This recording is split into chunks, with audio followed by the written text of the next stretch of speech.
today's episode, we have the man, the myth, the legend, the guy with the most popular Facebook, Instagram, TikTok ads in the world, Andrew from Pool House. Thank Thanks you for coming in, dude. Thank you for having me, Eli. Of course, dude. You know what? It's funny because I'm glad that we finally get to do this because when you come to the shop, we always have like these conversations that we're just kind of standing there like this, talking about just shop and then just having a conversation.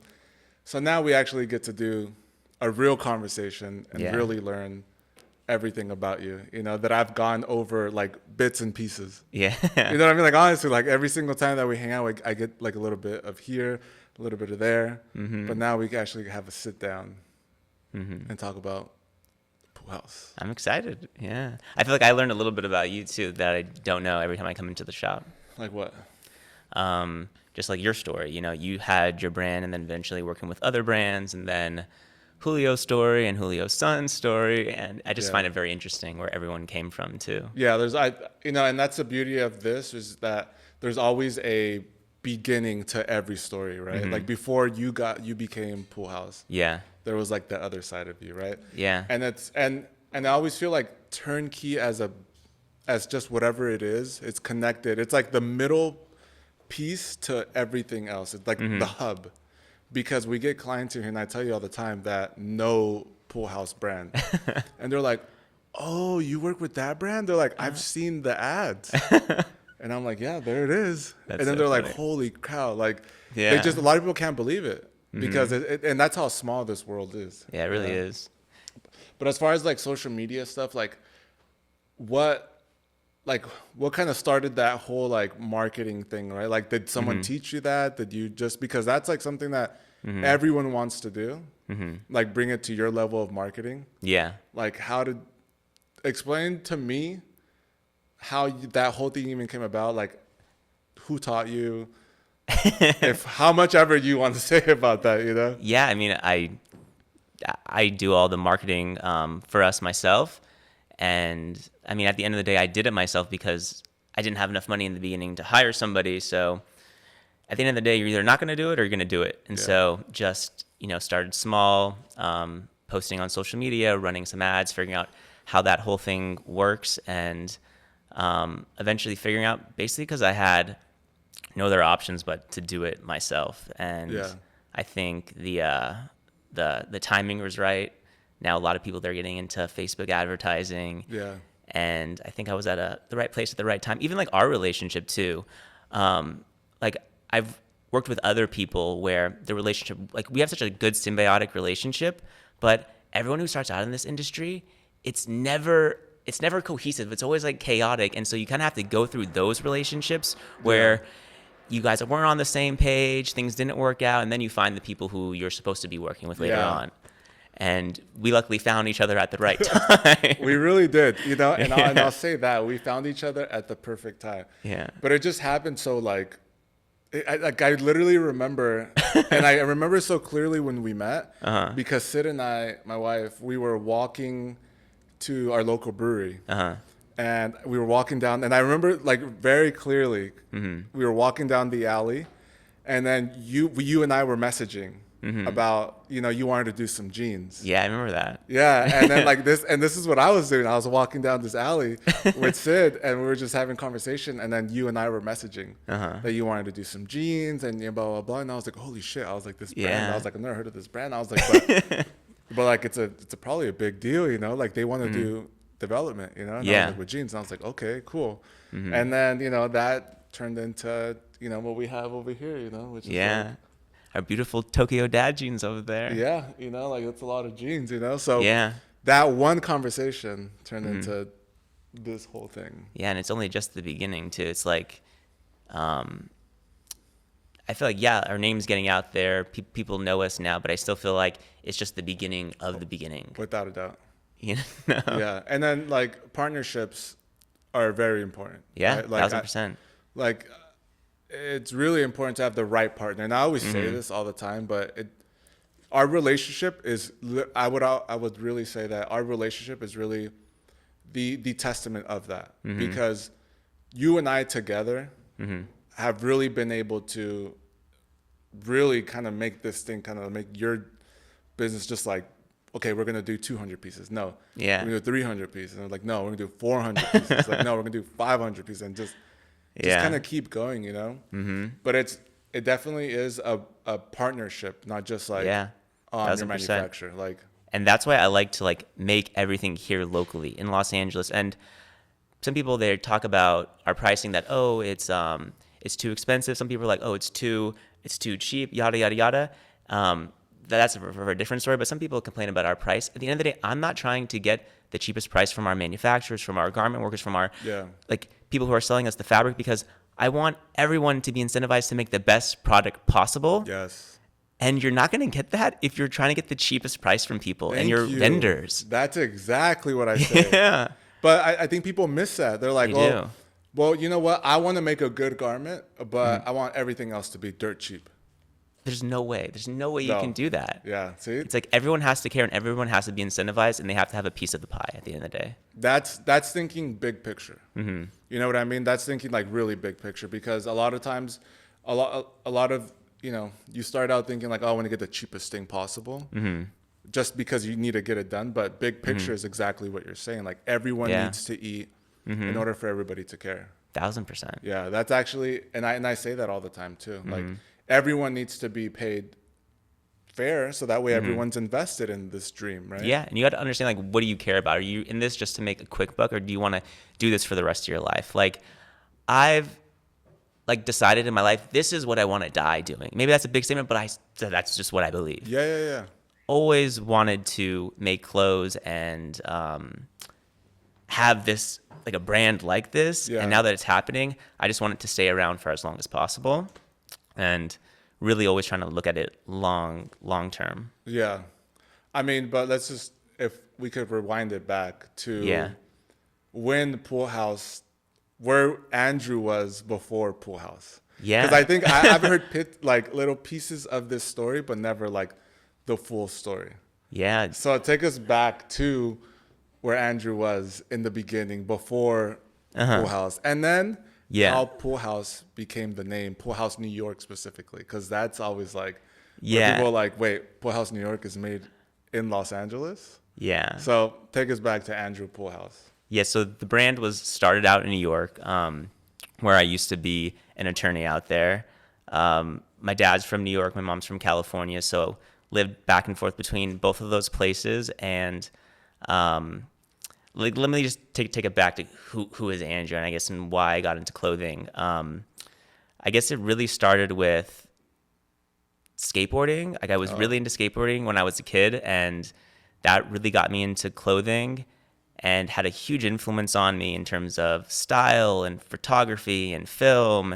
Yeah. And it just opened my eyes up to so many different things. And I think that was what really gave me my first like creative itch. Like I wanted to do something creative with my life was through skateboarding. I was exploring that, but I'm Middle Eastern. So the narrative is that, oh, you're a male, you're Arabic, you're going to become a doctor. And so like that was just what was said. Like there was no question about it. Like in my family, you're going to be a doctor, Andrew. And so went to undergrad, did pre-med, was about to go to medical school. And then like the month before graduation, I was like, nah, not going to do it. Damn. And so then I took a year off, That's crazy. worked at some places in some like startups in San Diego. And then I decided, instead of medical school, I'm going to go to law school instead, because I still had this like need to prove myself. Like I wanted to like prove I was smart and impress people. And if I wasn't going to medical school, what's the best alternative? Oh, law school. And I always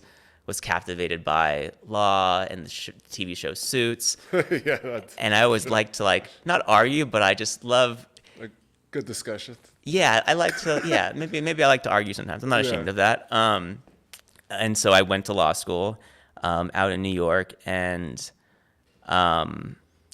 was just like determined to get the best grades, get into the best law firm I could get. I wanted to work at a big law firm on Wall Street in New York City, and ended up getting all that. Like got to one of the top law firms, like literally the ones that you see on the show Suits. Those were the law firms I was working at. So is it that part is real? It's like that? the show Suits is the best law show that I've ever seen. So it's not like law, but it's the closest show that's actually like big law. Okay. So there's like certain categories of law. With in law school, or as lawyers you call big law, is like the top 100 law firms in the country or in the world, and most of them are in New York or mainly New York, and the TV show Suits is pretty. It's accurate in some ways. It's not accurate in the sense that these lawyers, they practice every single profession. Yeah. When you're actually a lawyer, you do one thing, and if anything gets out that you want to do anything else, you're like blacklisted. And it's like not kosher to like want to do other practice groups out in New York. Is that meaning like different types? Like if you're doing family law and then like business law, is that what you're talking about or no? Yeah. So like I was doing like corporate finance out in New York. And so like my first year, I wanted to maybe work in like the venture capital space for law. Yeah. But I had to like interview like secretively. I couldn't let anybody know at the law firm that I was so that interested in transitioning to different practice group. Okay. And just like at the end of the day, I liked law school. I thought it was really interesting, and it's helped me out a lot in terms of like running this business. Yeah. But I just in my heart just knew that it just wasn't the long-term plan for me, and I was always scheming, even in law school. Yeah. Like, what am I gonna do next? And I got to a certain point in like my legal career where I was so like, not depressed isn't the right word, but I was so at a breaking point where I felt like the work that I was doing was just so like meaningless. It was so paper pushing, and I got to a point where I'm like, I can't do this for the rest of my life. I'm either going to give up all material possessions and become a monk out in India, or I'm going to do whatever. I'm going to do exactly what the fuck I want. Yeah. And yeah, I just decided, okay, let me just give the thing that I actually want to do a shot. I've always wanted to make clothing, and I know a lot of people want to. A lot of people do, but right? I just always just loved fashion and clothes, and like, I wouldn't say I was like the most fashionable person in high school, but I felt like I was. I don't know. Yeah. Maybe that's a big statement, but and so ended up like working at the law firm, planning my escape at the same time, figuring out what kind of clothes did I want to make, what's the name going to be. And a lot of people ask me, where did you come up with the name Pool House New York? And in the beginning, I was always like, so the New York comes from it because I was living in New York, from New York. The brand started in New York. Yeah. And I wanted that to be a part of the name because it became such a part of me, like that city. Yeah. But at the end of the day, I chose the name because I just thought it sounded good. And that's the biggest reason. And all of the clothes that we make is clothes that I just think look good. There isn't like, we're not trying to do Americana. We're not trying to do 70s. We're not trying to, there's no archetype. We're just trying to make clothes that make people look the best they can. And that's it. Yeah. And the name was a really great sounding name that I just felt something when I said it. Yeah. There isn't a greater meaning to it. And I think a lot of the time that's enough. And yeah, that was like looking back at it, I think I was so naive starting the brand, but I think I was naive to how hard it is to make it in this industry. Because I see a lot of people wanting to start brands nowadays, and I'm like, you don't even like, no, you better like, I think one of the most important questions is like, what would you do if you knew you'd fail? Oh yeah. Not what would you do if you knew you'd succeed? Because everybody wants the good shit. Yeah. But like, what are you satisfied doing even in the bullshit? Like, when the days are hard, that's when I know that this is what I'm going to be doing for forever, because like shit will be going wrong and I will be the most stressed out in my life. Like all the time. Like, like things are delayed, yada, yada, yada. And I imagine doing anything else, and that sounds so much worse than the problems of this business. And that's when I know that I'm in the right place. Yeah. Yeah. And so I guess that's a long story. I don't know where, where I'm going with this technically, but yeah, ended up moving the manufacturing over to Los Angeles because this is really the last place that you can make clothes in the United States. New York City is really hard, especially with like the lack of space there, and so Yeah, seems to be an issue. yeah, and so a lot of my family's here too. So moved back to LA. We yeah, definitely want to have a store out there in New York soon. So I don't want to jinx anything, but that's definitely. Well, I think storefront, Uh-huh. like, because I don't know, I've never been to New York, which is, whatever's. But I definitely do feel that New York is good for a storefront because you could just get a small place just Yeah. for your clothes. But to manufacture, like, it's just not enough space because it's too expensive. And maybe t-shirts, maybe like small things, Oh, yeah. you could do You there. only need- yeah. Jeans would probably be like, I don't even know if that'd be possible in New York, but my goal for the brand is for us to be able to, like, our goal isn't for things to like be sold out on the website. I think that's actually a bad business model. It's if something sells out on a Friday, like our goal is to be able to get it back on Monday. Yeah. And I don't know how we get to that point, but I know we're gonna get to that We're gonna point. get that, yeah. We're definitely gonna get there. So for the people saying it's on purpose, it's actually not, which Yeah. is actually strategic in the beginning. I didn't even do that. I didn't even have the bandwidth to do that in the beginning. Yeah. People were like, "Oh yeah, that's a great business move." I'm like, I needed to like pay bills. Like I needed to like sell shit. I couldn't like fake not having things on my website. So Yeah. in the beginning, when nobody was buying our T-shirts or our hoodies or anything, I was just like re-releasing it every single week, just like announcing it again and again and again, and figuring out what is special. Like I knew it was special, but I didn't know what would captivate people in a way that would get them to want these clothes in the beginning. And so just constantly testing and posting things on social media and running ads and seeing what worked, what people were captivated by at the end of the day. And that was a long learning thing, but I definitely yeah, I think there's a lot of fakeness in the business, and I'm just really, and even like being a lawyer, there's a lot of fakeness in being law. You can never tell people how you felt. Everything was secretive, and I'm just pretty much like an open book. Like, this is what you get. Like, if the thing is sold out, it's because we don't have it on our website. Or we don't have it at our warehouse. Yeah. Damn. I mean, I didn't know a whole lot of that stuff about the whole, I mean, I knew part of it, but I'm glad to hear that, back to the law stuff, that it was kind of like the show a little bit, just going The back. show? Yeah. Because I always wondered if it was like that, because that show really made me want to be it. Not that I ever would. It makes me want to be it again sometimes. Yeah, because you're like, this is fucking sick. I was like, Harvey is kicking ass. I love Harvey. It was Michael, I love right? Harvey. Yeah. Mike. I was like, dude, this Yeah. guy's fucking sick. He's a genius. Mm-hmm. But then there's like that part of you that wants to be a creative. Yeah. And like I'm not saying that Being a lawyer is bad or anything. being a lawyer is bad. But I will say this, like maybe if I did a different practice group, I would have still been a lawyer. Who knows? But I will say this: I don't have a single friend from law school who is still a lawyer.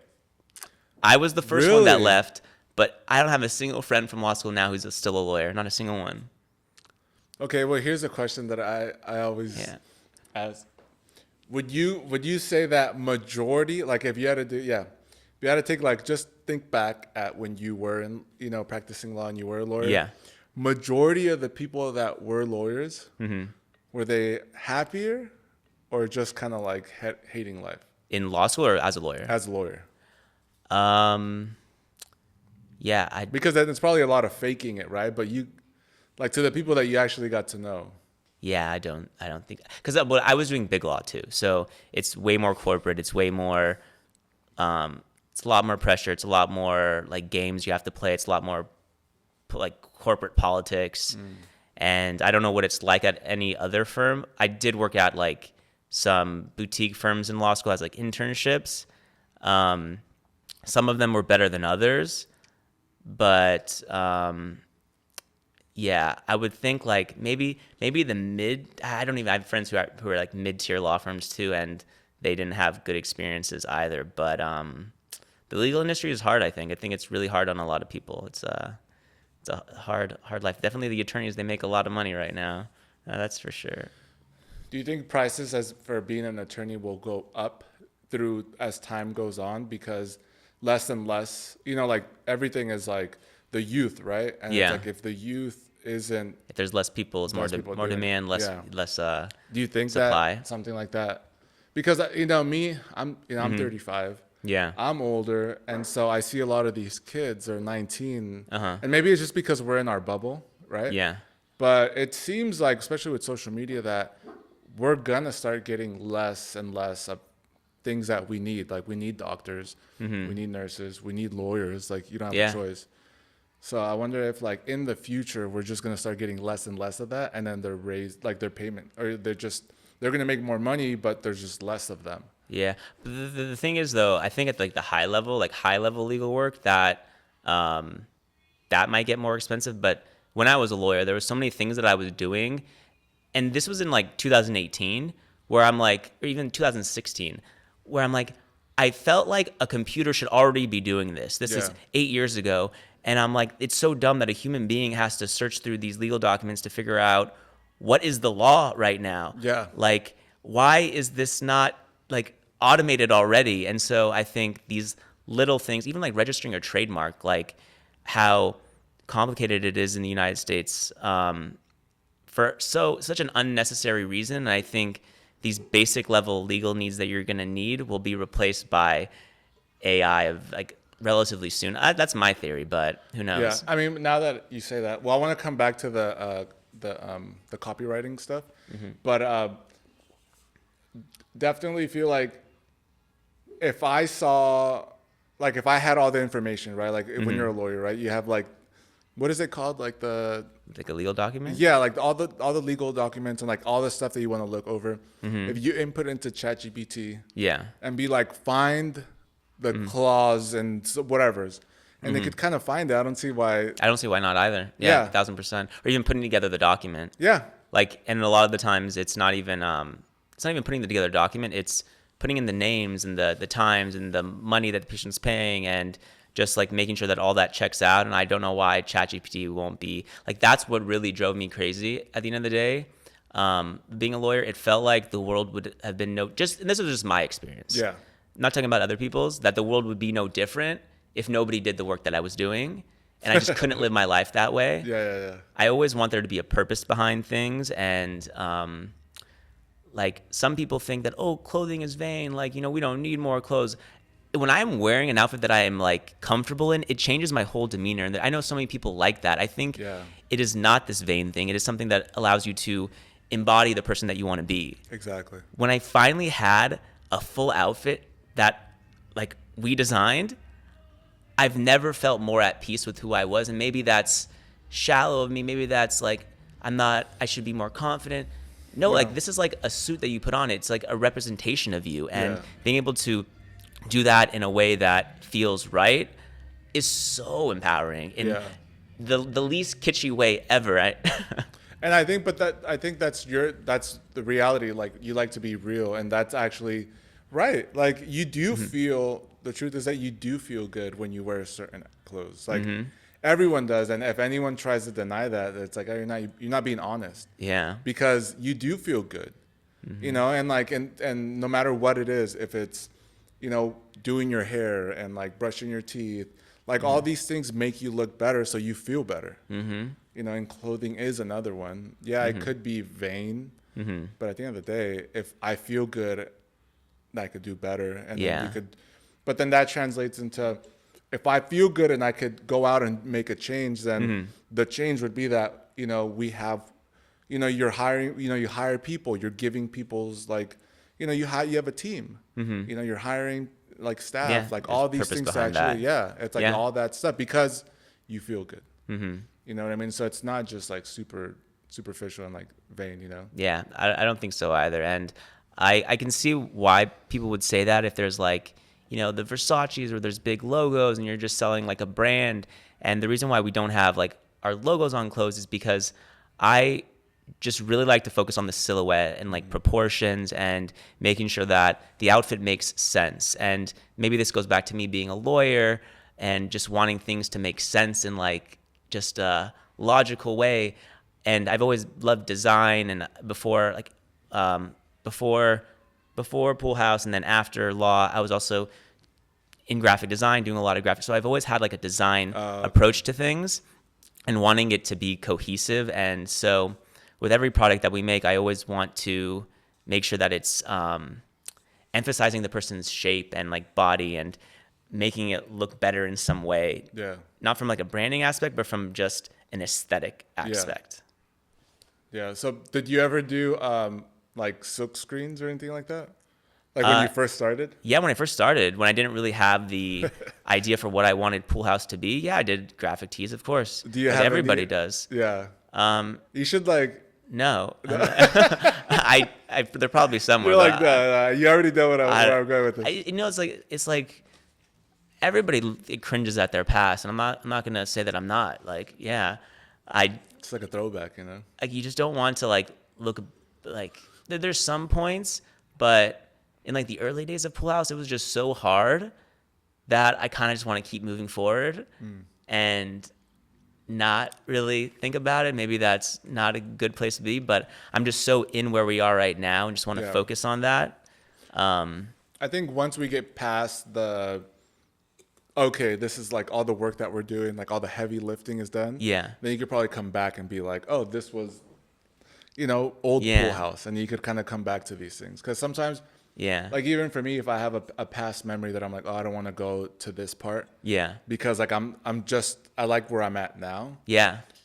But there will come a time when I know that I'm going to be like, okay, I made it. Technically, whatever the made it moment is. Yeah. You're like, okay, I made it. So now I could go back and kind of reflect more and dive into that. You know what I mean? Yeah. I guess I just like don't like to like think about the past so much because I realized that there were so many opportunities for this not to happen. And that's scary to think about because everything that we do, it requires a lot of like naivete and that's like not realizing how hard things are is such a blessing because it allows you to go into something full force. And me just like thinking about the past and like thinking about how hard it was, I'm like, dang, man, if I would have gone back, I don't know if I would have pulled the trigger, but I'm so glad I did. Like, couldn't be more happier, but easily couldn't have happened. Yeah, I think being naive is like a blessing and a curse at the same time because you're just doing this shit and you're like, fuck, it's gonna work out. But if it doesn't work out, you're like, fuck, I'm here. Yeah, like I gave up everything, Yeah, you have to, have that mindset that it's just going to work. Yeah. Like when things go wrong, I'm just like, it's just another setback. It's just, you're gonna figure it out. Maybe you don't know how, but you will. And even if you don't think you will, you gotta think you will. Yeah, I think I always say that it's important to have like a plan B, but it needs to be like. I don't think so. No, but listen to what I'm saying. Yeah. No, it's a plan B, but not really a plan B. It's like such a plan B that it has to not even exist. But if not, like literally, if it's between being on the street and taking your plan B, then you do the plan B. See, I have I like the pressure, and maybe that makes me crazy. Yeah. But I didn't have any plan Bs when I like left law. I didn't even renew my license for like law. I let it expire, like retired, like officially. And so a lot of people were like, "You're crazy, Andrew." I'm like, "You don't have any plan B." I'm like, "No, like this has to work." But there wasn't anything that you could fall back on. I mean, right? There has to be a little bit of something, no? I mean, everyone, if you're smart enough, you can fall back on something that's what I'm and saying. Figure it out. That is like the unofficial plan B that's there, but not there. But in my mind, I didn't think that there was any other option. Yeah, well, same thing, but I think it's always like that little bit of like, okay, worst come to worst. Yeah. I'm not thinking about this, but I might do this thing. But I think it's important to really just go full balls deep. Yeah. And be like, no matter what, it's going to happen. Yeah. But if it doesn't, like, if you're literally dead broke, nothing's selling, nothing's happening, then. But that was me in the beginning. And like, that's why I think so many people are like, you should fucking quit, Andrew. Nobody's going to buy your t-shirt. And I'm like, no, I kept failing. I kept going. Yeah. That's the thing. Like, and I find it so hard because you have to realize when do you throw it in the towel? When are you not good at something? When do you pivot? When do you pivot? But sometimes you just need to be delusional enough and just keep fucking doing it. Yeah. And yeah, there's so many times for like 6 months, nobody was buying the t-shirts. And I'm just like, still fucking just posting about it, still trying to sell it. The first garment that you put out was the t-shirt? It was a t-shirt and a hoodie. And that was a Silver Lake? Or no, wasn't even a Silver Lake. It wasn't then? even a Silver Lake. It was like just something completely It was different. just a blank. Yeah. And it wasn't a blank. It was like something that I made. But, yeah. No, that's what I'm saying. Like, just like no name.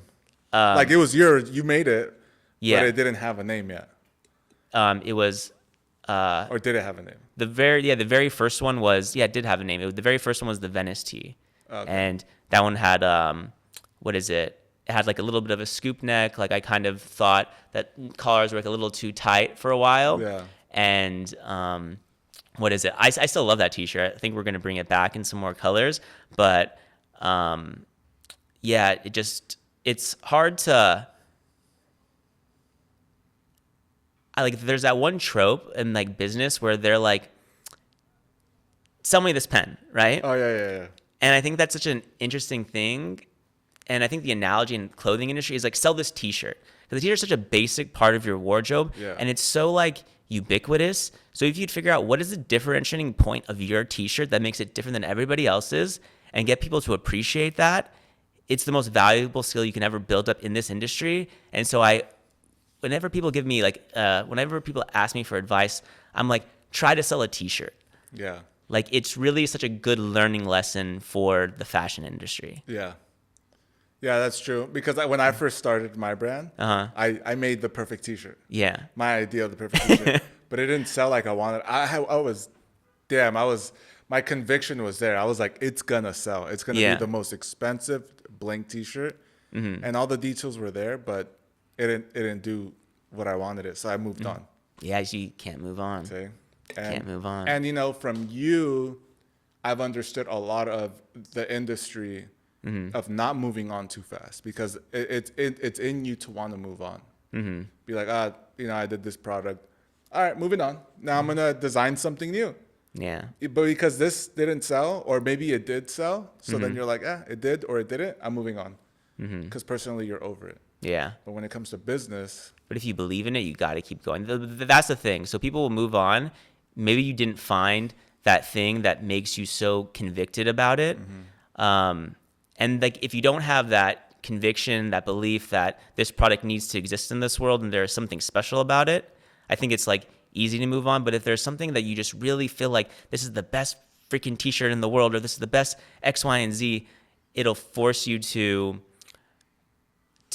keep going, and then it'll force you to figure out those insights. And that's why I never hired anybody to do our marketing or our advertising, because you have to really understand what is special about this fabric. You have to be at the factory. You have to be making this piece of garment to be able to illustrate to people or tell them what is unique about it. Is it the fabric? Is it the cut? What's important about the shape? If you're hiring some advertising firm or even a photographer to take photos for you. In the very beginning, I hired a photographer and I thought the photos were good, but once I started taking them myself, I was really able to focus on what I realized was special, why I made this piece, and emphasizing that through the photography. Yeah.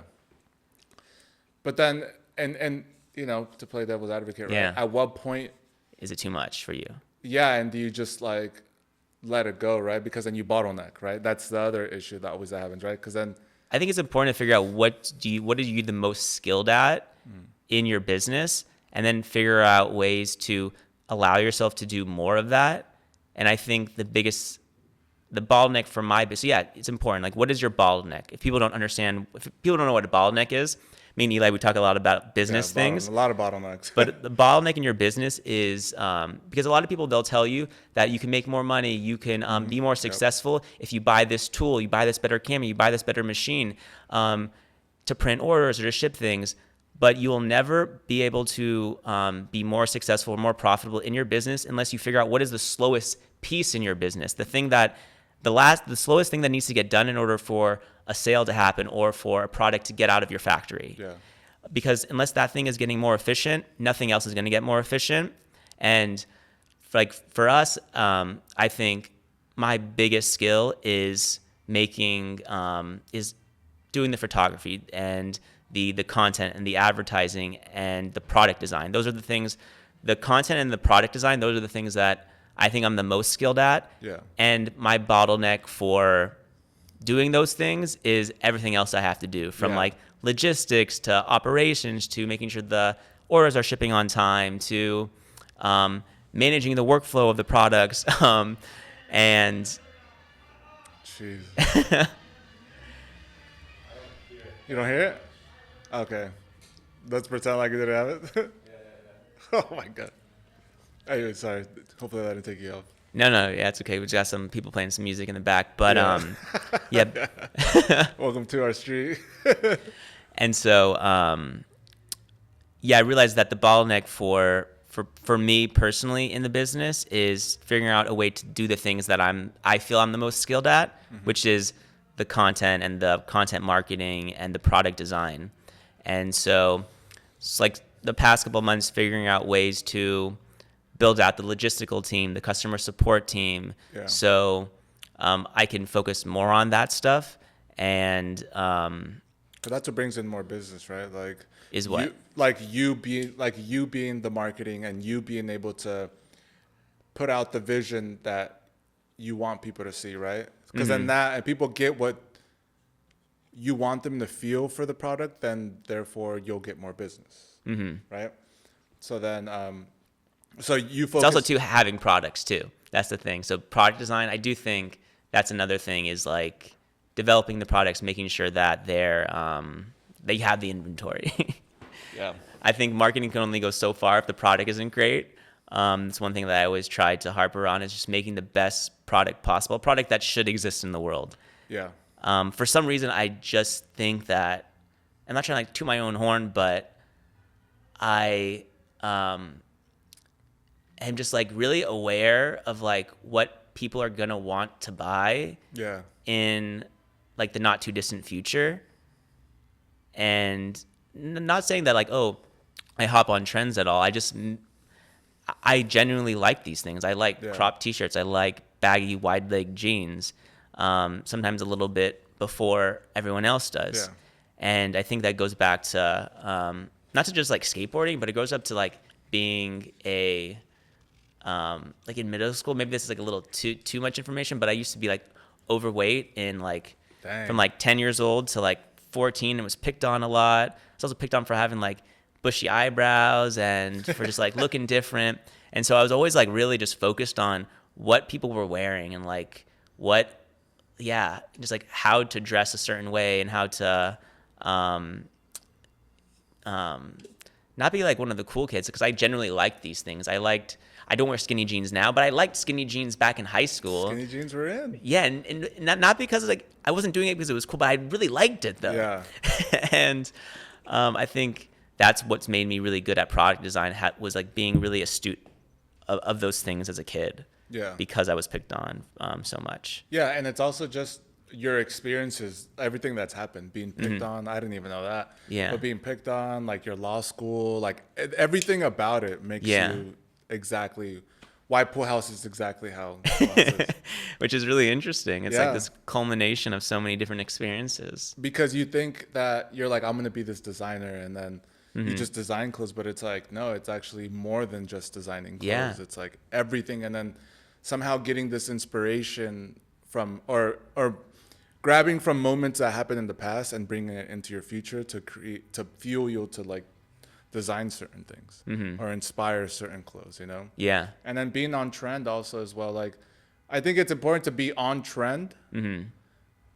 But not be trendy. Yeah. And not do certain things to be trendy. Like, Yeah. if green is trending or yellow, like, you're like, okay, maybe I do, maybe I don't. But not just jump into it like everyone else, you know? Yeah. I'll never make something if I don't genuinely like it. I remember like a friend one time, one of my lawyer friends, she's not a lawyer anymore, but she was like, she always asked like very just like poignant questions, like that just kind of like nobody really will ask you. It kind of like hits you in like the heart a little bit. But she was saying like, Andrew, are you never gonna make anything that you wouldn't wear? And I was like, nobody's asked me that. Yeah. I don't know. I don't think so. But I do want to get into women's wear, so I don't know how that sits. But at the end of the day, everything that we make is something that I genuinely like. Yeah.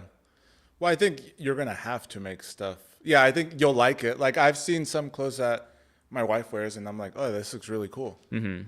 You know, so yeah, I like it. I obviously wouldn't wear it, Mm-hmm. but you like it. So I think as long as you like it, I think, you know, you have Yeah. a good sense of taste. Like it. Right? Yeah, like Yeah, it. You just need to like exactly. it. If you like it, you're like, Mm-hmm. okay, that looks good. Yeah. You know, but I remember that in the beginning, when as far as the jeans go, you said that you did pull inspiration from women, the Oh women. yeah, I always do. A lot of Yeah. times. I think the women's section is so much more interesting than the men's. Men's What, is boring a lot of the yeah. time, except for us. Yeah, which is interesting because I now get more and more clients Mm-hmm. that grab from the women's section, Yeah. and then they're like, "Hey, I like this fit, Mm-hmm. but I want to make it like my style." Yeah. Which Exactly. is like I never would have thought that was like a thing, but it kind of is. Yeah, I'm always trying to find inspiration from things that people aren't pulling inspiration from. Um, I think that's just a great way to find like leverage in an industry Yeah, is to just like take something from a different industry or different category and put it into yours. yeah, And my mind has always like thought about that. I'm always like trying to be a little bit not different for the sake of being different, but trying to find some kind of edge that other people aren't thinking about. I'm always on the hunt for treasure.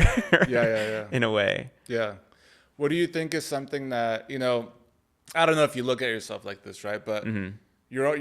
your business right now, you're already kind of at that point where like people want to be at. Yeah. Like they dream to be at like, oh shit, this status, right? Mm-hmm. And then after you reach this status, and it's like you would be like, okay, you're like a monster brand, right? Like this, like whatever that means, right? But Yeah. there's levels to everything. Yeah. So you're already at that level.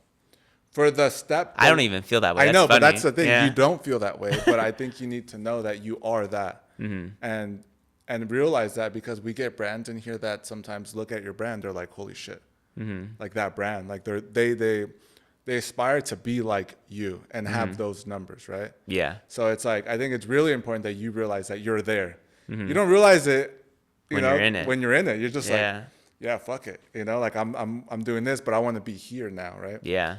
But if you were to take it just one step below, kind of think back a couple years, right? Yeah. What's something that you kind of wish that you knew? Like, okay, maybe I wish I knew. Yeah. or something that you would do, something that you do now Yeah. that you wish you would have done back then. Because sometimes you move fast, Yeah. and then you're like, wait, I shouldn't have done that, right? So what do you think is something that could have helped you?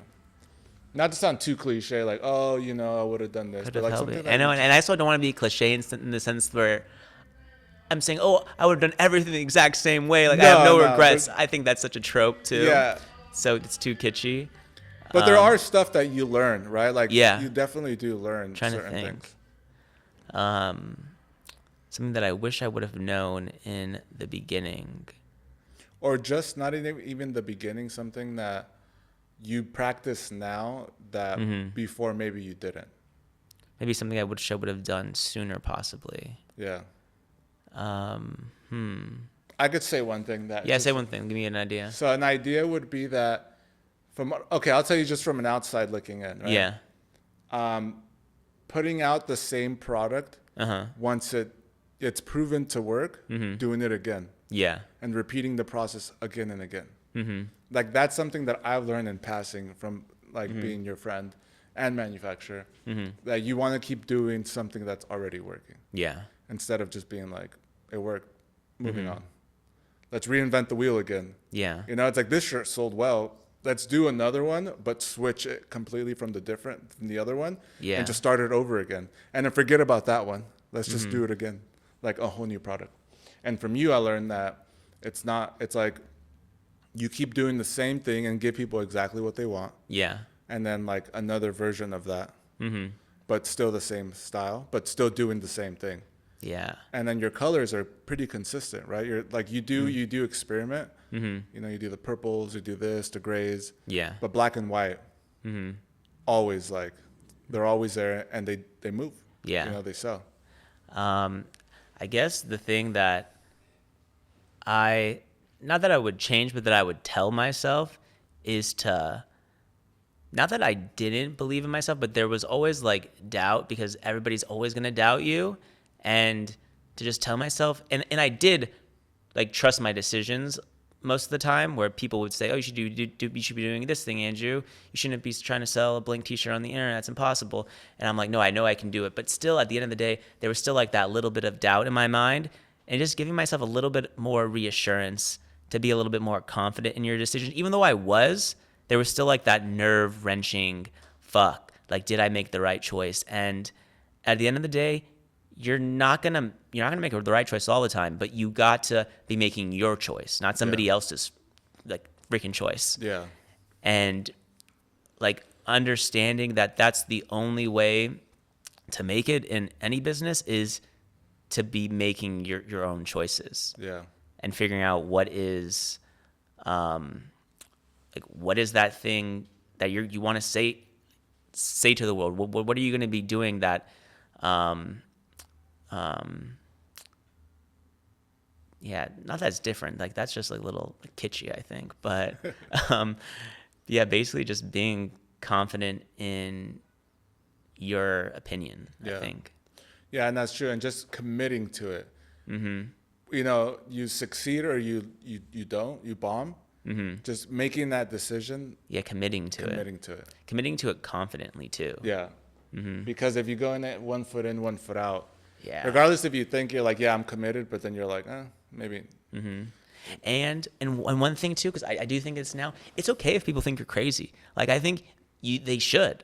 Like at the end of the day, if you're doing something like I don't know, if you're doing something starting a clothing brand is crazy. Yeah, that too, but also too like explaining to people what you want to get done. Like a lot of times I'll have a conversation with people. Oh, this is the kind of content I want to make. This is the kind of product I want to make, and I'll be in a room and maybe I wouldn't have had this idea fully fleshed out, and then the person will be like a little confused in the room. Like, you want to record what, Andrew? Like, what are we like? What is this video going to be about? What is this product going to look like? And I'm like doubting myself because I'm like, what are you even talking about, Andrew? But just realizing that's how you figure out interesting things is by going into the unknown. And yeah, I don't know. Maybe I'm rambling right now. No, it's good. I mean, I think it's all that stuff is important, you know. Like, yeah. Was I gonna ask you,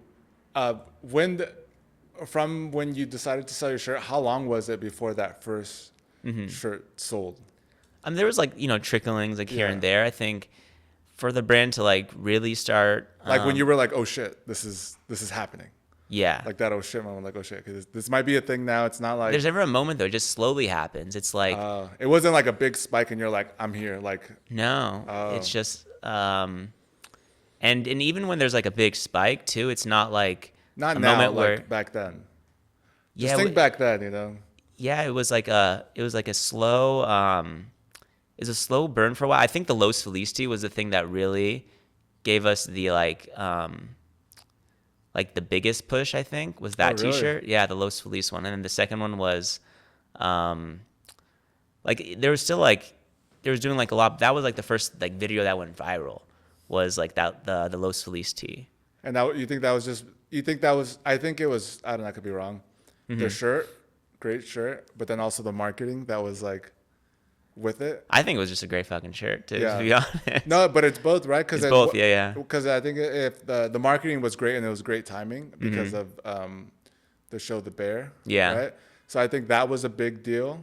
But also, if the marketing's good, but then you get the product and then you're like, this fucking sucks. Yeah.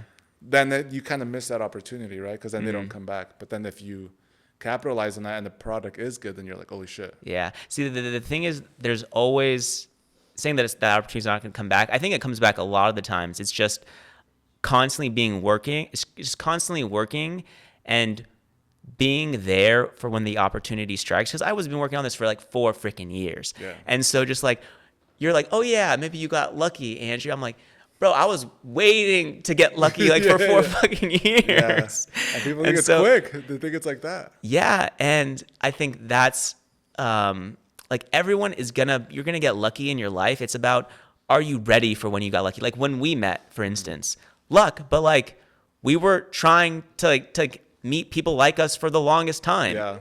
And then it happened because we kept trying.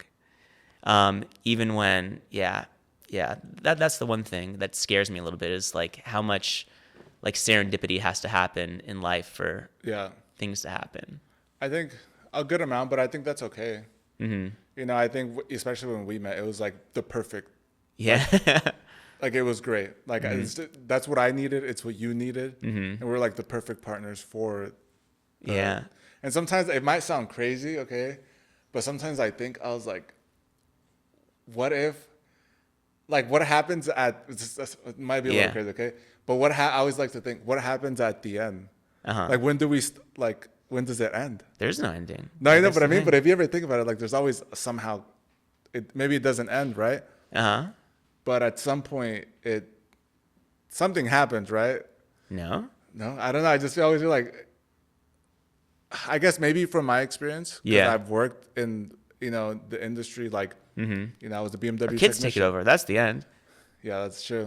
But even then, it'd always be a pivot, right? Yeah, like the kids taking over, and then like, are they good enough? Like, do they have taste? Like, do they have a work ethic? Yeah. I thought you said hits. Huh? I thought you said hits, like a hit. Like if you get like hit with something happens wrong, and then like you get, that's what you mean by like hit. Yeah. Or you said kids. Kids. I said kids. Oh, yeah, kids. Like, if kids are gonna be talented or not. That's the one thing that I think about. It's like, however successful that we become, it's like making sure that we give the right lessons to the kids, making sure that they're not spoiled. Because that's the one thing that I am like so grateful for, is that like nothing was like handed. Yeah. And I think you gotta go through the bullshit in order to get good at anything. And if you just if you just won the lottery, I think that's one of the worst things that could ever happen to you. Yeah, they blow it all the time. Yeah. Yeah, and like your whole motivation for doing everything in your life is just like shot. And it's not that like money is the reason why we do things. That's not, but it's a good indicator that you're on the right track. Yeah. Like if you're like selling things, if it's profitable, if there is like money coming into the business, it means that people value it, they like it. It's a good sign to keep making that. Yeah. And if you don't have those indicators, you're just like floating through the abyss, I think. What it looks like in the end, right? Oh, in the end. Yeah, in the end. And we're gonna make everything though. Yeah. Like shoes, sunglasses, bags. Like my vision for Pool House is What's like the end game? like, I want you to, if there's like a product that you want, like if you want like a certain high quality product, I want your first idea of a company to be us, to like get it from, whether that's a t-shirt, jeans, shoes, sunglasses, bags. I want like a nice lug sole shoe like that I'm wearing right now.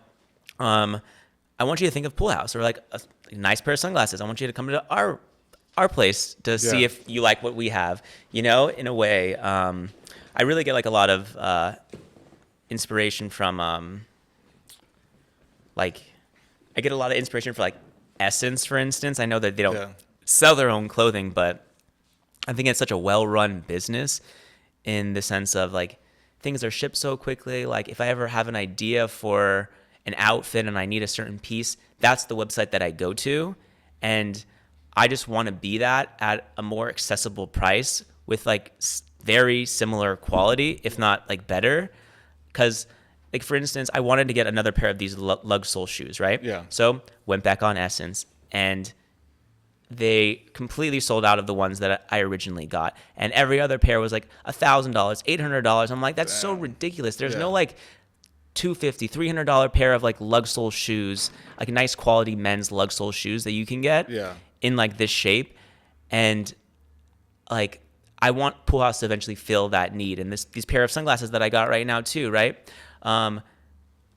Like I just got a random pair, and these aren't very nice. These are like, whatever. Don't even know what brand they are, but I want to eventually make that for people and be that destination for everything in your wardrobe, everything that you wear. Yeah. No, I definitely do feel that way, where it's like staple pieces. Mm-hmm. Like high quality staple pieces that have some kind of interesting like nugget to it, where it's unique but not like attention grabbing. Like I'm always, people are saying like, oh, why don't you sell a like a t-shirt dress or like whatever the idea is. Yeah. And unless you've like designed products before, like sold them on the internet, you have to figure out what is the special feature that you're highlighting. Like what is going to be the headline? Because without the headline, you aren't going to be able to sell it online. There has to be something unique that you are in, like that is the focal point of that product. Like for our jeans, for instance, it's the wide leg with that dimple at the bottom of the jeans. And then for our t-shirt, it's like the cropped t-shirt with like this slightly, not a drop shoulder, but just like a very elegant shoulder seam. Yeah. And, yeah, I always need that, like the lug sole of the shoes. I think that's a really popular silhouette right now for shoes. And you know, it's funny. I think shoes really make the outfit. And I Yeah. think that if you were to wear your clothes, especially your jeans, your sweats, without the right shoe, it doesn't work. Yeah, Like if shoes you wear it are with important. Vans, you might like it, but it doesn't look its best. To be honest, Yeah. it's just that's what I've noticed from firsthand experience. I tried on your pants, and I was just like, they just don't work with these shoes. And then I switched my shoes, and I got some like thick boots from Essence. You know, again Essence. And it made out the outfit, and I was like, "Holy shit! Like this is perfect." And then I was like, "I get it. Now I get it. I get the sweats, I get the jeans, I get it all." I was like, "I get it now," you know. That's funny. But I think you have to. People need to understand that shoes really do make a big. Yeah, it does make a big big part of the outfit, I think. And I think there's not a lot of good like there isn't like the version. There isn't a company that's like Pool House that makes shoes where there's that little bit of extra specialness to it, like but it's still like minimalistic, but also unique at the same time, which I think that's always the juxtaposition that we're like playing with is something that's like timeless, but also unique and it's a part of the time, something that is modern but also timeless at the same time. No, that's exactly it. Yeah, because you don't want to do something like if you did like a jacket with, I don't know, some crazy design. It's like it's cool now, but it's not going to be cool in a year. So it's like it's a fine balance between timeless and modern. You know, so I think that's kind of cool. What's going on with is there going to be a storefront? Like, is that going to happen? We actually signed the. Shut the fuck up. I'm after this interview. I'm gonna sign the lease, but it's on my desk right now. Shut up. Yeah. Oh, dude, congrats, dude. That's Thank you, buddy. Congrats. Oh man. Yeah, it's gonna be fun. That's a surprise. I mean, because for the people who don't know, you did mention it to me, but I wasn't. We talked about it, and then that was it. Yeah. And then so it's official. It's official. It's right down the street from our Holy warehouse. Shit, that's exciting. Oh man.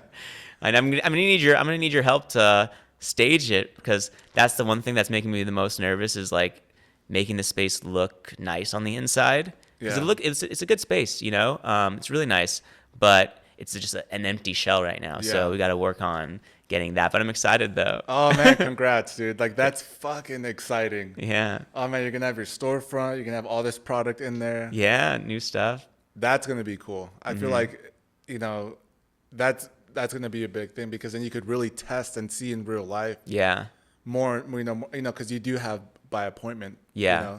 So that is a popular thing for you, but like just people could just come in and just get the full Pool House experience. Exactly. That's going to be interesting because then you do have to decorate to really get the idea. What is Pool House? Exactly. And that's why I've never sold Pool House to like a retail store because like to like a Nordstrom's or like an Essence or not Essence. Essence I would love to be on, honestly. But Essence, knock on my door. But like let's say the Nordstroms of the world, or like any kind of retail store, I've never like been interested in doing that because I think we would get lost in the shuffle, and we really need like our own space where we can like make everything not minimalistic but like not obtrusive, where there's like empty space where you can actually see the products, because if there's a bunch of crazy designs everywhere, you're not going to like notice us. Like maybe you will, but you'll get lost in the shuffle. And so I've really been focused. I really had the idea that we had to have our own store, and that like selling wholesale is just like not really our thing. It's not. And then, the beauty in that is you know, like everything that you do is being honest. Mm-hmm. That, yeah, in a mix of a bunch of stuff, it would get lost. Mm-hmm. You know, because it would get lost because it's just like, oh, it's just another shirt because it doesn't have a loud print. Mm-hmm. It doesn't have all these things. But when you realize what your product is, then you can actually start to show it Yeah. the way that you want, which is exactly what you do. You know, it's just Yeah. like, hey, you know what? This is the way it needs to be shown Mm-hmm. in order for people to appreciate what I'm actually doing. Yeah, it's the same thing with the content. You're like staging it. You're showing people how they're supposed to wear it. There's one analogy that I just love. Like people immediately think they'll see like a very great invention, like let's say an escalator, for instance. People are like, oh, obviously whoever invented the escalator, or even the best example is an elevator. Yeah. You think of an elevator and you think whoever invented that, oh, they immediately started making sales. Like, brilliant invention. I know how to use that. No. Did you know the elevator took 50 years? Like, I don't know. It was a long time, like almost 50 years for people to start using it because people were, first of all, they're scaled of elevators. They were breaking down. But the guy, his name was Otis. If you go into like most elevators right now, you'll see the name Otis, and this is the guy. Yeah. And he had a really long time. It wasn't 50 years, but it was probably at least a decade, I think, until he was Which is able so to crazy, yeah. get his invention to take off. Because people, they didn't trust him. They didn't think they needed the elevator. And then he ended up making friends with P.T. Barnum. I take a lot of inspiration from P.T. Barnum. He was a great demonstrator and like entertainment person, but he ended up becoming friends with this guy who made the first safe elevator named Otis. And he was like, bro, this elevator, this is amazing. You got to bring it to my circus. I'll put it on display. I'll show people how it works. I'll show people how it's safe. Yeah. And he was like, whatever, like I'm fucking broke, like whatever, do whatever you want. So P.T. Barnum ends up putting one of the elevators in his circus show. He gathers up a huge audience and he's like, everyone, look it, we're putting this elevator at the top. I'm on the elevator right now. I'm going to cut the safety cord. And everyone's like, no, you're going to die, PT. He cuts it and everyone's just like, and he doesn't move. And he's like, I'm going to cut the second safety cord, and he cuts it. And it doesn't move. And everyone's like, oh my God, this is the first safe elevator ever. And after that show, the elevators just took off. It ended up just being put into every single building throughout the United States. And now every elevator, or 50% of elevators, have the name Otis on it, which is his company. Yeah. And even no matter how revolutionary your invention is, you have to show people how it's supposed to be used and demonstrate it. And that's what we try to do with our products or the photos, try to figure out, show people what outfit they're supposed to wear with these clothes. Like, how do you put it together? Exactly. It's not as obvious as you think. No, it's not. And people think that it is. It's just like, yeah, put it out there. It's good product because in my mind, it's good product. So then therefore, you should think it's good product. Why not? Yeah. But it's not like that at all. And that's why I always have model photos too. There's a lot of, people who just do flat lays or just like showing the garment. You have to show it on a body, I think. Do you even do flat lays? We do that on the floor. Oh yeah, like random. Oh yeah, you're right. Yeah. Yeah. But we don't do like those white backgrounds. I like them. They're captivating, but they don't do that much, huh? Yeah, and I think that's like the standard. I think everyone wants to do that. You're like, here it is. Yeah, in the beginning, that's all I did. Yeah. It was those white backgrounds, and then just try to get more real shots of the garment in like a real setting. We have like that garage door at the photo studio right now. We got to recreate that at the shop. Yeah, we're gonna have to recreate that for the new shop. Yeah. Dang, that's exciting. Uh-huh. Are you gonna? One of the things that you're building. There's the fire, like the fire. The red thing? Yeah, the red. Yeah. So it's funny because the Pool House brand. If I could be wrong, but for some reason, I think of red. Yeah, the logo's red. It is, right? Yeah. Because then I know the hat is black. That's the only black patch that we have. It used to all be red patches, actually. Okay, but it's still, the red is a representation of the brand. Yeah. Okay, and it's funny because in your building, the fire red. Yeah, whatever, the sprinklers, Yeah. they're all red. Yeah, which is But good. they're like that everywhere. Like all over the building. It's not just your shop. It's like, in the beginning, I thought you did that. Oh, really? Yeah, I thought you did that. I thought you went up there to paint. And I was like, oh, that's cool. Just small details. I was like, yeah, I get it. And then I realized, no, it's everywhere. It's everywhere. And it kind of worked out like to be like the meant Pool to House. be. Yeah. Mm-hmm. And in that building that you're at, there's a lot of people in that. Like, yeah. A lot of creatives. Like I've seen just the other day, I was scrolling through Instagram, and I saw this other brand that I used to follow when I had my brand, and he's also in that building. Yeah, there's so many people who started out in that building. It's crazy. a lot of other fashion brands have come before us, like Rude, and then there's like some other like Rude was in there too? yeah, they used to be. I was watching like an interview, and Oh, shit. I was like, that building looks familiar. And then they walk out into the hall. I'm like, that's this building that they used to work in. And then there's some other people who have like other brands. Won't name them, but yeah, they're in the building too. Yeah, but that building sucks. It's good though. I think like Alana, the landlord, she's like really she's a lawyer, so I like it's so easy to sign a lease. It's not that I mean it's cheap, but it's also not cheap at the same time. I wouldn't say it's the cheapest. I think. No, I didn't say it was cheap, but I said it's Yeah. cheap relatively to LA, but it's not cheap for the area, is what I meant.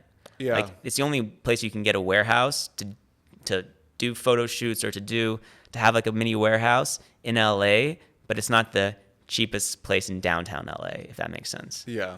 You can't go to West Hollywood or like the West Side and get the same thing for the same price. Yeah, and you wouldn't want to. If you're doing anything in fashion, I think people do need to understand that you need to be in downtown. You have to be in downtown. In the Yeah. beginning, I was in Hollywood, bro. That was the worst. That's why I don't like thinking about that time because that drive was so long. Yeah. Going to downtown every day. Oh my goodness. Yeah, see, and it's just, I think the idea that Hollywood would be the place because you're like, oh, I'm gonna be in the, that's where all Yeah. the stores are at. You know, Yeah, it's like I'm exactly. gonna be in the it, Like but it's like, Fairfax. Oh man. yeah, it's like, Yeah. but actually in reality, you need to be in downtown You because have that's to. where all the creatives are. That's where the manufacturers are. Yeah. If you want to change the pattern, like I'm just so going back to like figuring out what you're good at.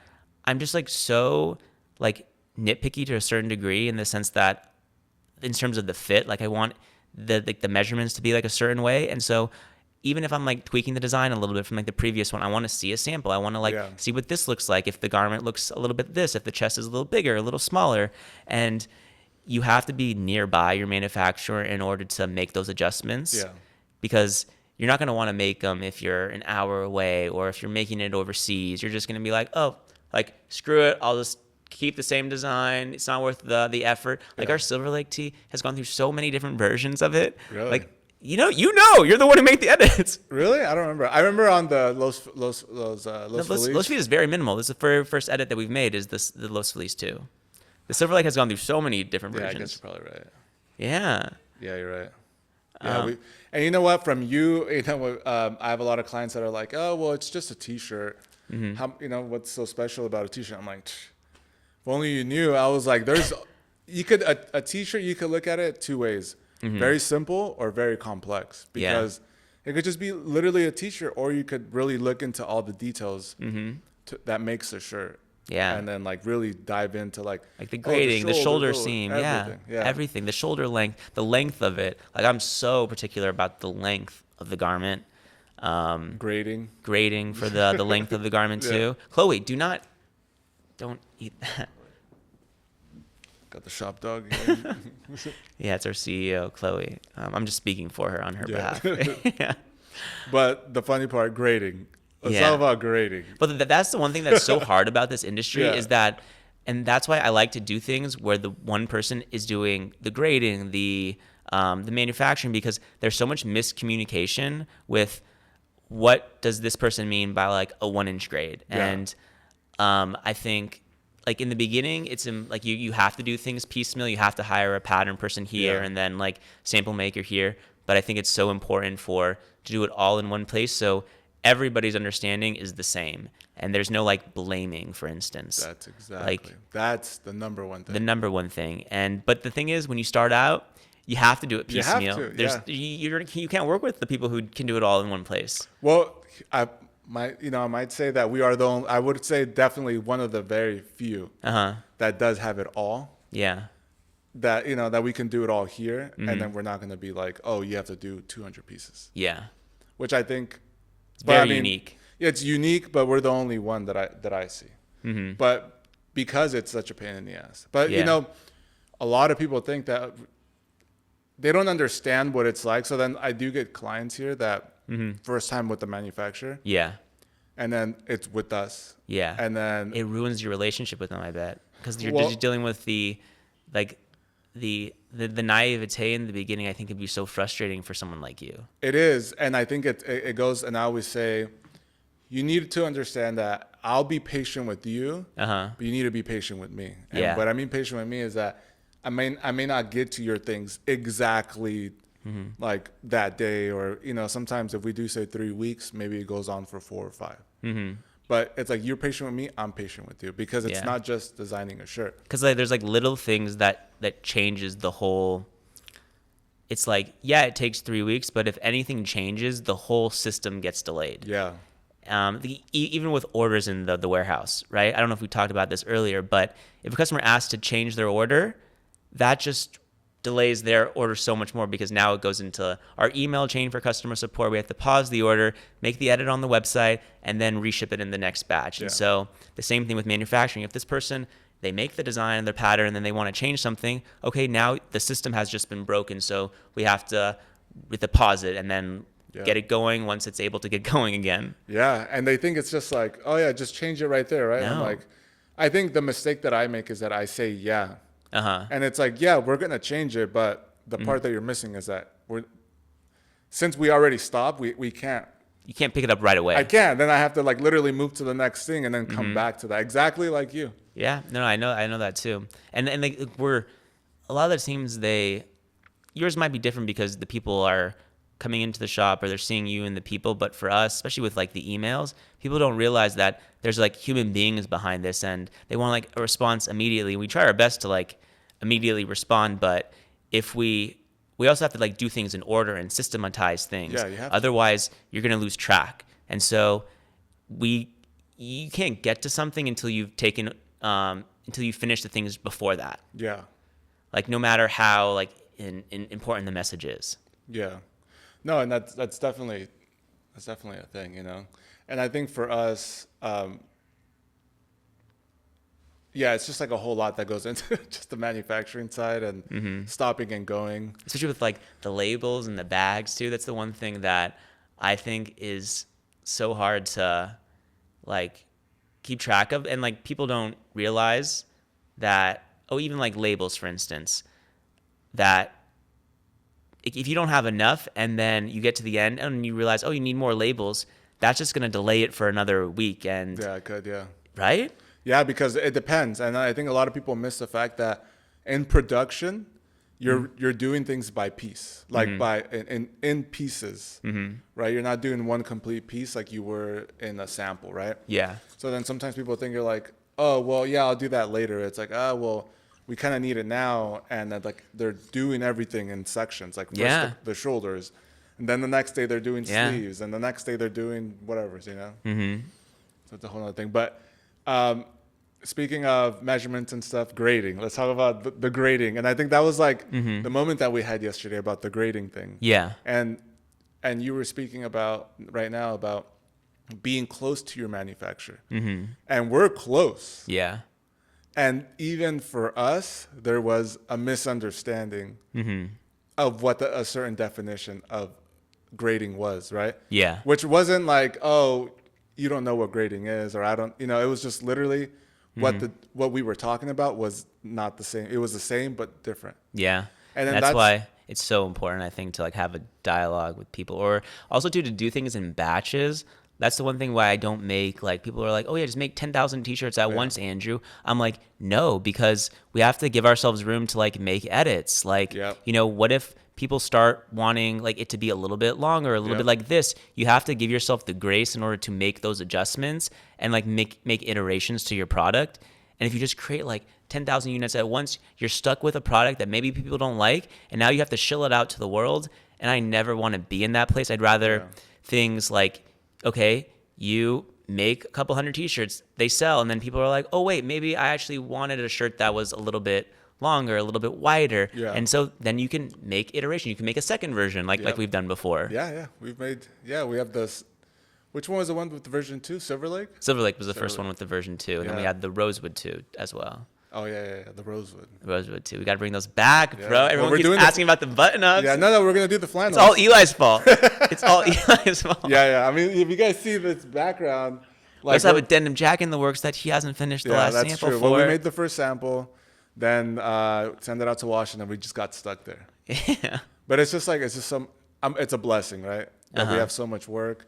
especially from you. Mm-hmm. But it's just like so many moving pieces to like Yeah. everything, and you don't want to make a mistake, Mm-hmm. right? And then like something like switching fabric. That's why I asked you. I was like, oh, if we're gonna do this, the spandex fabric, Yeah.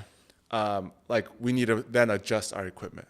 Yeah. Just to, so that way it like the quality matches Yeah. what we want. Eli's talking about our new t-shirt, our Los Feliz gym t-shirt. A little bit of stretchiness, a little bit more breathable for your athletic activities. Because I think that t-shirt would be so great in the gym. One thing that, like, I came across this, like, what is it?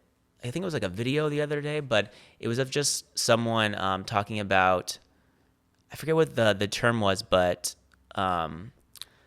like someone who just goes to the gym casually. I'm not trying to be the best athlete in the gym. I just want to like look good while I'm doing like some cardio, while I'm doing some weights. And I really want us to like start making clothes for that demographic, because that's me. Well, you know what? You touch on something really special. Women, my wife will buy outfits. Like, excuse me. A lot of women actually would buy outfits for the gym. Yeah. But men really don't do that. We're just like t-shirt, shorts, fuck it. I know they don't. Yeah. And that's really the truth, But they have like matching outfits. Because I think there's no one who provides it in a way where it actually looks good. It's so like techie. That's why with the new Los Feliz gym t-shirt that we have, there's no like embellishments. There's no like polyester on it. There's no like little tag. Like it says like gym. It looks like exactly the same. It just feels way more like soft. For the gym. Yeah, for the gym. Yeah. Than the other one that we have. Has a little bit of stretch to it, a little bit of give, and it looks exactly the same. I'm so excited for people to see that one. Yeah, actually, I didn't. I hate those little embellishments where you're just trying to make it look different for the sake of being different. Yeah. I didn't understand that shirt so much in the beginning. I was just like, oh, he's switching the fabric. But now that you say that, it does make sense. Like, it's like something to wear at the gym. Yeah. Yeah. Exactly. Because I do have that feeling too, where it's like, well, I go to the gym not necessarily to get buff anymore or do anything. Just I want to like mentally clear my head, or I have a good idea. I had a really good idea at the gym last time about stuff here at the shop, and it happened at the gym. And I do want to have like something to wear that I feel like cool in, like my wife does, and she's like, yeah, cool little gym outfit, and that could be like my cool gym outfit. Exactly. That's what we're gonna do. Start making it, pair it up with our Lafayettes. I like that. Gotta make some shorts though, I think, for the summer. I think so too. Yeah, some nice baggy ones that complement. Or maybe not baggy. I don't know. We'll see. Well, it depends. If we want to go the gym route, then something that complements the Los Feliz gym tee. So I'm trying to think about. I would assume something on the smaller side. Yeah, that's what I saw someone else outfit, Xander.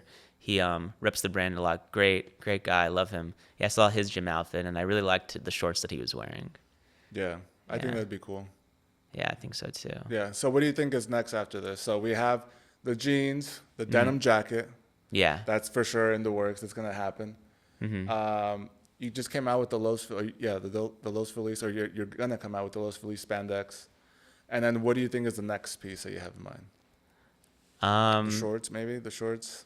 Like people always ask me that, what's next? And everything is just so in the moment. Yeah. And I'm like making things, like envisioning them just like 2 months out at a time. But in the sense of like next products, I don't know about shorts. Like I want to make it, but at the same time, I don't know if I'm gonna like wear. I'm not like a shorts person really. Yeah. I wear jeans even in the summertime. Yeah. Unless it's to like a festival or something like a music thing, maybe I'll wear. Yeah. I feel like, I don't know, maybe. Yeah. There's so many other things that. Yeah, have in the works. I definitely want to make shoes eventually. That's what I really want to do too. Yeah. I think shoes would be cool, but I know that's a lot of work. Oh, some more button-ups. That's what we need. The short sleeve version of our rosewood. Yeah, we talked about that. That's what we got to get going for the summer. 1,000%. Yeah. 1,000,000,000%. Yeah. We gotta change the shoulders a little bit just so we can have it make more of like a short sleeve. Yeah. And I think then the rose would be great. Yeah. Okay. Well, we got some work ahead of us, Yeah, there's a lot of things ahead of us. Yeah. Well, that pretty much wraps up everything that I wanted to ask you and learn about you. What about what you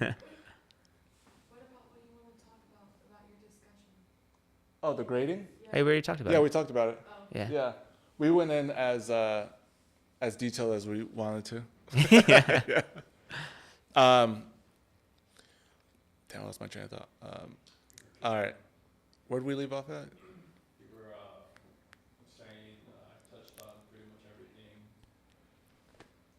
everything. Yeah, but anyways, yeah. So pretty much touched base on everything. You got the new shop coming.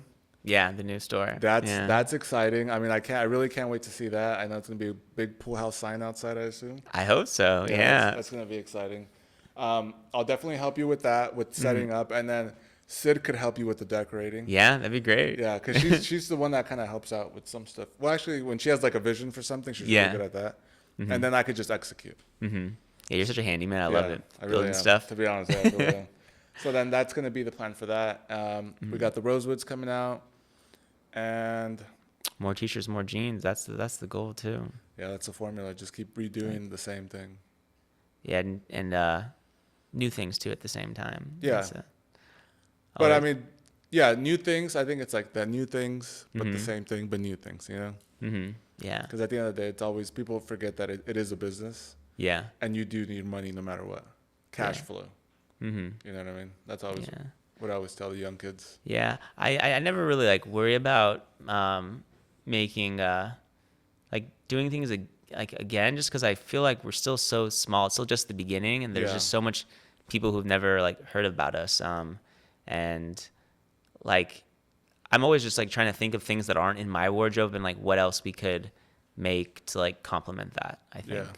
And it's always with every season, it's a never-ending journey. So I think in a month we're gonna have new ideas. The denim jacket we gotta finish. The denim jacket and the button-ups we gotta bring them back, Eli. No, the denim jacket for sure.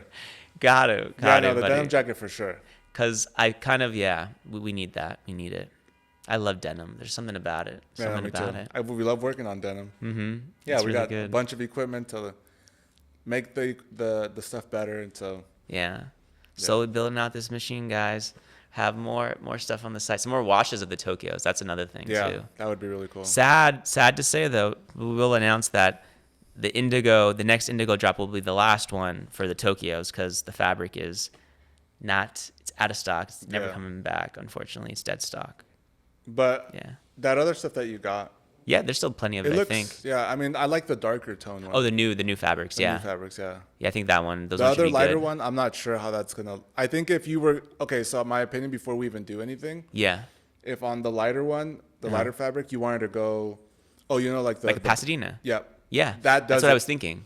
Okay, then that fabric is perfect for that, and the Yeah. darker one for this. Yeah, that's what I was thinking. Yeah, that'd be really cool. Oh, okay, then yeah, that's exactly what that. Those are two perfect for that. Yeah, awesome. I can't wait to see that. Yeah. Well, Pool House, I appreciate you spending time with us, talking to me, Yeah. being super open and transparent. Sharing your story, and I appreciate you coming. Thank you for having me, Eli. I appreciate it. Of course, dude. And so tune in next week for another episode, and I'll catch you guys later.